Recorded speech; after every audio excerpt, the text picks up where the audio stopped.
Hi welcome to my YouTube channel. ಅತಿ ಕಡಿಮೆಯಲ್ಲಿ ಹೆಸ್ರು ಕಾಳು ಸಾಂಬಾರು ಮಾಡೋದು ಯಾವ ಥರ ಅಂದರೆ ಫ್ಯಾಮಿಲಿ ಮಾಡ್ಕೋಬೋದು, ಬ್ಯಾಚುಲರ್ಸ್ ಮಾಡ್ಕೋಬೋದು. ಇಲ್ಲಿ ನೋಡಿ ಹೇಳ್ತಾ ಇದ್ದೀನಿ ನೋಡಿ, ಟೊಮೊಟೊ, ಬೀನ್ಸು ಮತ್ತು ಈರುಳ್ಳಿ ಮತ್ತು ಗೆಡ್ಡೆಕೋಸು, ಮೆಣಸಿನ್ಕಾಯಿ ಮತ್ತು ಒಂದು ಸ್ವಲ್ಪ ಹುಣಸೆ ಹುಣಿಕೋಬೇಕು. ಒಂದು ಸೈಡಲ್ಲಿ ಹೆಸ್ರು ಕಾಳನ್ನ ಬೇಯಿಸೋಕ್ಕಿಡೋಣ. ಆಲ್ರೆಡಿ ಇಟ್ಟಿದ್ದೀನಿ, ನಾನು ವಾಶ್ ಮಾಡಿಬಿಟ್ಟು ಈಗ ಚಾಪ್ ಮಾಡ್ಕೊಂಡಿದ್ದೀನಿ ಎಲ್ಲ. ಚಾಪ್ ಮಾಡಿಕೊಂಡು ಅದನ್ನು ಈಗ ಬೇಯ್ತಾ ಇದೆಯಲ್ಲ ಹೆಸ್ರು ಕಾಳು, ಆಲ್ರೆಡಿ ಬೇಯಿಸೋಕ್ಕಿಟ್ಟಿದ್ದೀನಲ್ಲ, ಅದರೊಳಗಡೆ ಎಲ್ಲ ಹಾಕೋಣ. ಇವಾಗ ಎಲ್ಲ ಒಂದೆಲ್ಲ ಹಾಕೋಣ. ಎಲ್ಲ ಒಳಗಡೆ ಹಾಕೋಣ, ಬೇಯ್ತಾ ಇರಲಿ.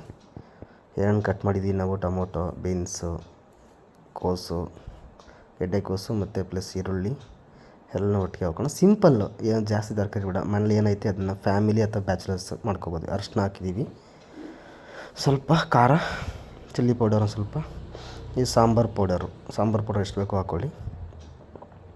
ನಾವು ಹಾಕ್ತಿರೋದು 1 ಸ್ಪೂನ್ ಹಾಕ್ತೀವಿ. ರುಚಿ ತಪ್ಪಷ್ಟು ಉಪ್ಪು ಹಾಕೋಬೇಕು.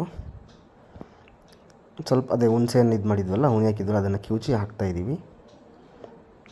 ತಿರುಗಿಸ್ಬಿಟ್ಟು ಇವಾಗ ಸಿಂಪಲ್ ಅಂದರೆ ಸಿಂಪಲ್ ಇದು. ತಿರುಗಿಸ್ಬಿಟ್ಟು ಇವಾಗ ಇದನ್ನು ಮುಚ್ಚಿಬಿಟ್ಟು 4 ವಿಸಿಲ್ ಹಾಕ್ಸೋಣ. ಇವಾಗ ಒಂದು ಸೈಡಲ್ಲಿ ಒಗ್ಗರಣೆ ಮಾಡ್ಕೊಳ್ಳೋಣ. 1-2 ಸ್ಪೂನ್ ಎಣ್ಣೆ, ಸಾಸಿವೆ, ಜೀರಿಗೆ ಮತ್ತು 1-2 ಒಣಮೆಣಸಿನ್ಕಾಯಿ ಪ್ಲಸ್ ಕರಿಬೇವಿನ ಸೊಪ್ಪು. ಇಷ್ಟು ಬೇಕು ಒಗ್ಗರಣೆಗೆ. ಆ್ಯಕ್ಚುಲಿ ತುಂಬ ಕಡಿಮೆ ಸಮಯದಲ್ಲಿ ಮಾಡ್ಕೋಬೋದು. ತುಂಬ ಅರ್ಜೆಂಟ್ ಇರೋರು ಚಪಾತಿ, ರೈಸ್ಗೆ ಎಲ್ಲಕ್ಕೂ ಆಗುತ್ತೆ. ಒಗ್ಗರಣೆ ಮಾಡ್ಕೋತಾಯಿದ್ದೀನಿ. ಒಗ್ಗರಣೆ ಆದಮೇಲೆ ಅದೇನು ಬೇಯಿಸಿಟ್ಕೊಂಡಿದ್ವಲ್ಲ, ಆ ಇಟ್ಕೊಂಡಿರೋದನ್ನ ಬಗ್ಸನಲ್ಲಿಗೆ ಒಗ್ಗರಣೆಗೆ ಹಾಕ್ಬಿಡೋದು. ಹಾಕ್ಬಿಟ್ಟು ಜಾಸ್ತಿ ನೀರೇನು ಹಾಕೋದು ಬೇಡ. ಚಪಾತಿಗಾದರೆ ಹಿಂಗೆ ಇರಲಿ, ನೀರೇನು ಹಾಕೋದೇ ಬೇಡ, ಹಿಂಗೆ ಇರಲಿ. ಎಷ್ಟು ಹಾಕಿದ್ವಿ ಅಷ್ಟು ಹಿಂಗೆ ಇರಲಿ. ರೈಸಿಗೆ ಬೇಕು ಅಂದರೆ ಒಂದು ಸ್ವಲ್ಪ ನೀರು ಜಾಸ್ತಿ ಹಾಕೋಬೇಕು ನೀವು.